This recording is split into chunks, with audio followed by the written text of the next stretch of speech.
Our next speaker is Miranda Lynch, who started a nonprofit in South Africa when she was only 13 years old. Let's give her a big round of applause.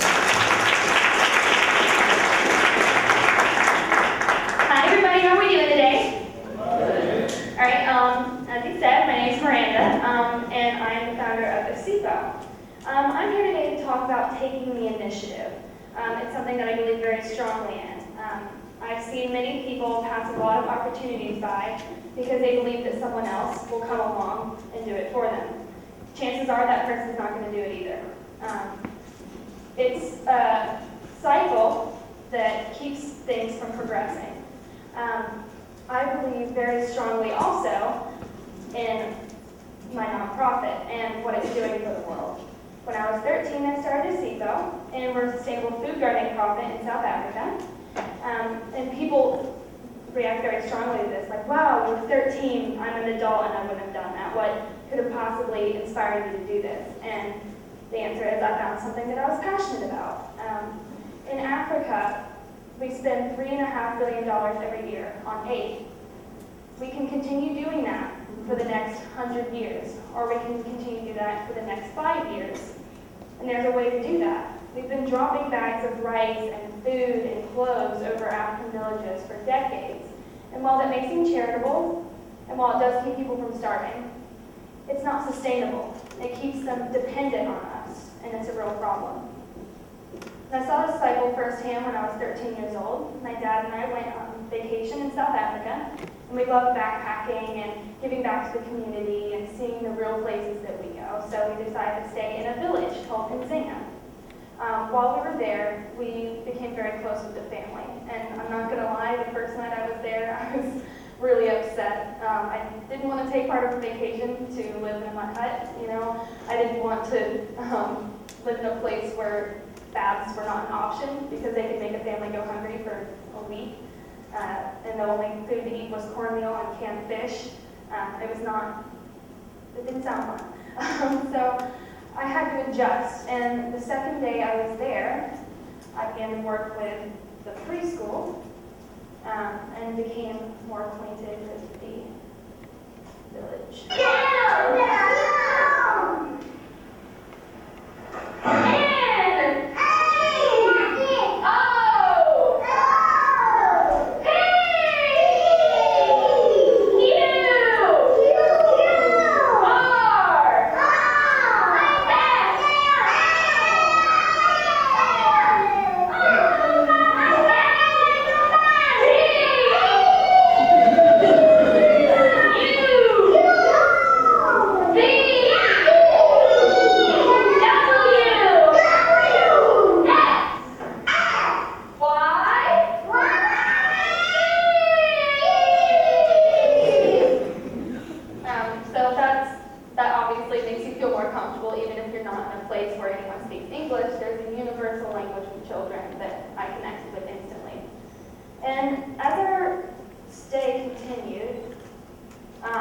I realized that my life was never going to be the same. And if you've never been to Africa or have been and never lived in a place like this, I suggest that you put it on your bucket list, because the only way I can describe it is, as the picture shows, looking through glasses. If you spend your whole life with that eyesight, you know, you see the world in a certain way, you believe it to be completely accurate, and you never expect anything more. And then you put on those glasses and realize that you just never saw it clearly, and that everything that you saw before is different, and everything in the future won't be the same either. And I really got a taste of this when my dad pulled a bag of potatoes out of the back of the truck and handed these old women who worked at the school these shovels and was like, let's plant these. And they listened to everything he had to say, and he was showing them, and they just worked tirelessly until every potato was in the ground. And this confused me to no end. I thought, how can a community this rich in culture and this strong and this close together? Because when you live in a place like that and survival is on your mind every day, your community has to become your family. And I thought, why can't they feed themselves? Why is this community so malnourished? Why are they going hungry? Why is this still happening here? Because obviously they can do it. And I came to the answer when I saw an 18-wheeler coming down this dirt road into the village and just unloading prepackaged, over-processed food. And because it's a cheap way to keep people alive. But it's not helping them, it's not keeping them healthy. And I realized we have two options.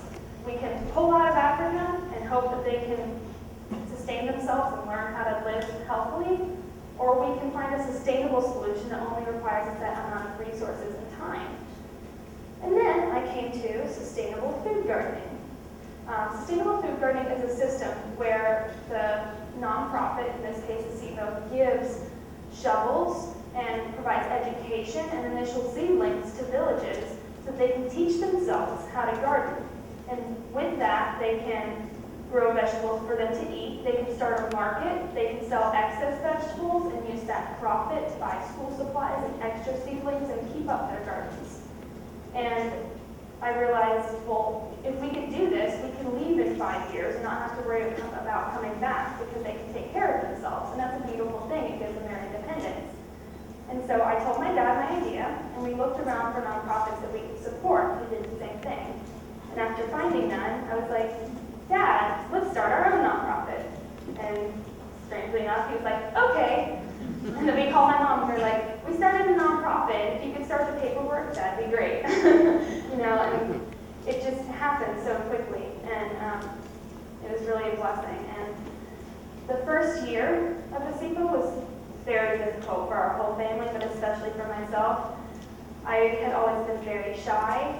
I had never spoken in front of a crowd. I had never mingled at events, and it was difficult for me, especially it was my freshman year of high school, and I had dance classes like 4 days a week, and trying to squeeze running a business into it. And it was very stressful, and I started to doubt taking the initiative that I took, and I started to think, well, why the heck did I do this?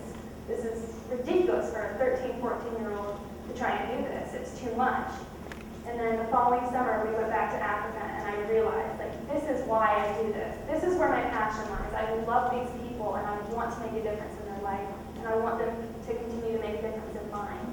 When you find your passion, stick to it. Don't give up. Take the initiative when you find something you care about. Thank you.